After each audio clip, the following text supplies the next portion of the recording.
नमस्कार सर्वांना।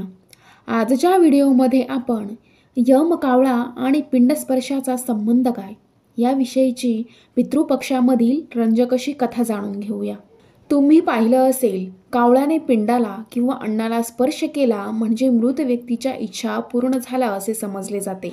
असेही म्हणतात की मृत व्यक्तीचा आत्मा जेव्हा मोक्षप्राप्तीसाठी तळमळतो त्यावेळी कावळा त्याला स्वर्गाचे दार उघडवून देतो। तर असा हा कावळा पितृपक्षात अत्यंत महत्त्वाचा मानला जातो आणि मुख्यत्वे इच्छा पूर्ण झाली तरच कावळा पिंडाला स्पर्श करतो।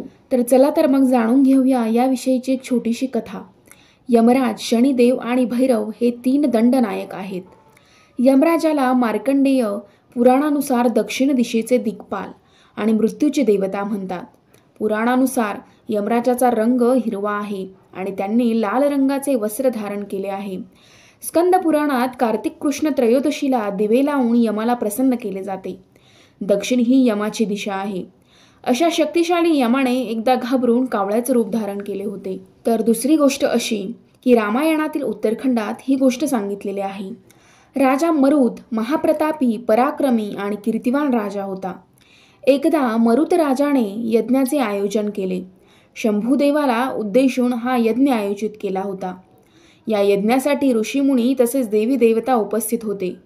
या यज्ञासाठी इंद्र, वरुण आणि यम हे देवही खास उपस्थित होते।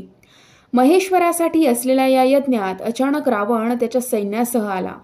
रावणाची दृष्टी आपल्यावर पडू नये म्हणून इंद्र, वरुण आणि यम यांनी तात्काळ वेगवेगळ्या पक्षांची रूपे धारण केली।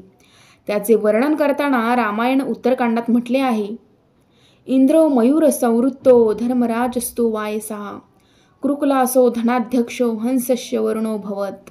इंद्र मयूर, वरुण हंस तर यमराजांनी घेतले होते कावळ्याचे रूप। इंद्र मयूर, वरुण हंस तर यमराजांनी कावळ्याचे रूप धारण केले। जेव्हा रावण दृष्टीआड झाला त्यावेळी इंद्र, वरुण आणि यम त्यांच्या मूळ रूपात आले।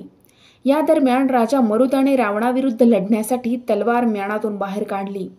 पण ऋषीमुनी म्हणाले, राजन, तुम्ही यज्ञाला सुरुवात केली आहे। जर यज्ञाच्या वेळी तुम्ही तुमच्या हातून पाप घडले तर तुमच्या वंशाची वाढ होणार नाही। शंभो महादेवाचा कोप तुम्हाला सहन करावा लागेल। हे ऐकून राजा मरुत काहीच करू शकले नाही। रावण यावर खुश झाला आणि शुक्राचार्यांनी त्याला विजयी घोषित केले, अशी ही कथा सांगितली जाते। तर अशाच आणखी एका कथेनुसार रावणापासून लपण्यासाठी ज्या ज्या पक्षांची मदत घेतली त्यांना इंद्र, वरुण आणि यमाने वरदान प्रदान केले। इंद्राने मयूराला सर्पाच्या भयापासून मुक्ती दिली। वरुण देवाने हंसाला वरदान स्वरूप चंद्राप्रमाणे चमकणारा सुंदर शुभ्र वर्ण आणि समुद्राच्या फेसाप्रमाणे तकाकणारी कांती प्रदान केली। तर यमराजांनी कावळ्याला मृत्यूभयापासून मुक्ती प्रदान केली। यमलोकामध्ये असलेल्या जीवांचे पोट तेव्हाच भरेल जेव्हा कावळ्याचे पोट भरेल आणि त्या लोकांना तृप्ती मिळेल असा आशीर्वाद सुद्धा दिला। म्हणून कावळ्याला यमाचा संदेशवाहक असेही म्हणतात। तर आता कावळा हा यमराजाचा द्वारपाल कसा झाला याविषयीची कथा जाणून घेऊया। या वरदानामुळे पितृपक्षाच्या काळात कावळे घरोघरी जाऊन अन्न ग्रहण करतात आणि त्यामुळे पितरांना तृप्ती मिळते अशी मान्यता आहे। या दरम्यान इच्छा पूर्ण करण्याचे समाधान मिळेपर्यंत यमराज कावळ्याला पिंडाला स्पर्श करू देत नाही असेही म्हणतात। मृत व्यक्ती कावळ्याच्या रूपाने येऊन पिंडाला स्पर्श करते असे मानले जाते, पण प्रत्यक्षात जीवात्मा इच्छापूर्तीचे वचन मिळेपर्यंत कावळ्यास पिंडाला स्पर्श करण्यास मज्जाव करत असतो। जीवात्मा दिसण्याची कावळ्याला मिळालेली दृष्टी ही वैशिष्ट्यपूर्ण आहे। कावळा वैवस्वत कुळात जन्माला आलेला असून सध्या वैवस्वत मन्वंतर सुरू आहे।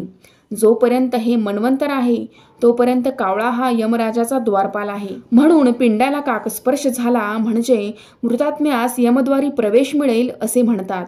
एकूणच काय, यमराजांनी कावळ्याचे रूप घेऊन एका अर्थाने त्याचा उद्धारच केला आहे असे म्हणायला हरकत नाही। अशा ह्या पितृपक्षातील रंजक अशा गोष्टी आवडल्यास चॅनलला लाईक, शेअर आणि सबस्क्राईब नक्की करा। धन्यवाद।